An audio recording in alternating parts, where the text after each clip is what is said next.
Nosaltres volem comentar dues qüestions, són dos temes que considerem que són dos temes a part, un sobre la donació, que és el punt que portem avui a tràmit, l'altre sobre el projecte educatiu. Començaré per al tema de la donació. Ja vam dir en el ple on es va fer l'aprovació inicial que nosaltres no estem d'acord en fer una donació d'un edifici municipal.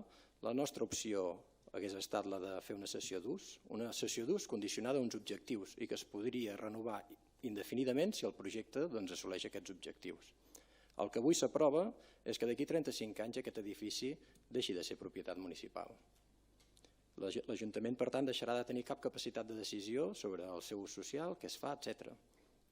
Reconeixem, i una cosa no treu l'altra, la gran tasca que està fent la Fageda i que ha fet durant molts anys. És que una cosa no ha de treure l'altra. Això diu molt de la Fageda, però alhora que diu molt de la Fageda vol dir que diu molt poc de l'administració. Un dels motius pels quals s'argumenta que cal fer aquesta donació és perquè les fundacions sense ànim de lucre tenen dificultats per finançar-se, i això és evident, de la mateixa manera que seria difícil finançar una escola o finançar un hospital, i per això són públics.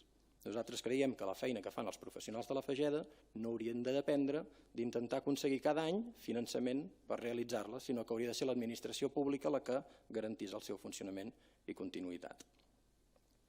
Donació a banda, sobre el projecte educatiu. No entrarem en excessiu detall aquí al ple perquè segur que tindrem espais més específics, com ja hem fet i com continuarem fent per parlar-ne.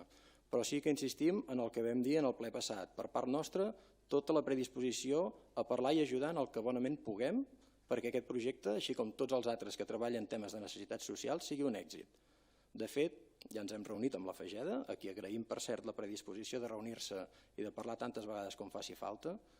Celebrem que s'han inclòs algunes de les propostes que es van fer des del grup de treball d'educació de la CUP d'Olot. Celebrem que s'hagi incorporat la comissió tècnica mixta entre administració local i Noima i en el conveni de donació un espai d'avaluació. Creiem que cal fomentar la coordinació i cooperació entre els diversos agents que treballen amb els joves i en aquest sentit també celebrem que recentment el Consell Escolar Municipal ha creat la taula de coordinació dels agents que treballen amb i pels joves que han quedat fora del sistema educatiu reglat. I resumint, pel tràmit de donació, que és el que fem avui, hi votarem en contra.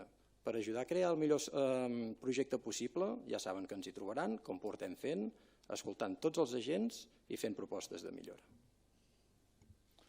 Gràcies, senyor.